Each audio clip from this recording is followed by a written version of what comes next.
ગુજરાતી વાર્તા ચોરનો ભાઈ ઘંટી ચોર। નદી કિનારાના પૂર્વ પશ્ચિમ કાંઠા પર બે ગામ। બંને ગામમાં નામીચા ચોર રહે, એકબીજાને છેતરવામાં પાવરધા। બંને ગામો વચ્ચે સ્પર્ધા ચાલે, કોણ કોને છેતરે છે। દર વખતે એક ગામથી બીજું ગામ સવાયું નીકળે, કોઈ કોઈને ફાવા દે નહીં। બંને ગામના ઠગો પાકા અને કર્યા કામના ધણી હતા। એક વખત બંને ગામના નામીચા ઠગો દિલ્હીના ઠગ બજારમાં ભેગા થઈ ગયા। બંને વચ્ચે વાતચીત ચાલી।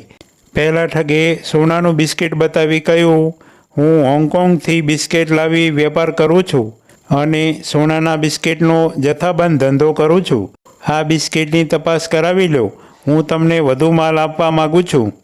બીજા ઠગે કહ્યું, મારી સોના ચાંદીની દુકાન છે, અમે તમારો ગમે તેટલો માલ હશે તો પણ ખરીદી લઈશું, તમે નમૂનાનું બિસ્કિટ આપો, ફરી કાલે આ જગ્યાએ જ મળશું। એમ કહી બંને ઠગો છૂટા પડ્યા।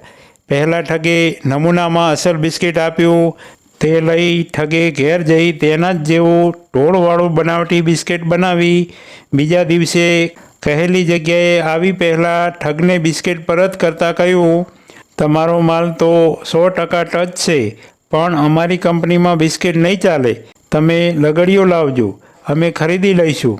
પહેલા ઠગે આને મૂર્ખ સમજી વધારે ઠગવાના ઈરાદાથી યુક્તિ કરવા ઘેર જઈ પિત્તળની લગડીઓને સોનાનો ઢોળ ચડાવવા પેલું બિસ્કિટ આપ્યું અને કહ્યું કે આ બિસ્કિટમાં પ્યોર સોનું છે, તેમાંથી આ લગડીઓને ઢોળ ચડાવી આપો। પણ આ શું, બિસ્કિટ ઓગળતા જ પ્યોર પિત્તળ નીકળ્યું।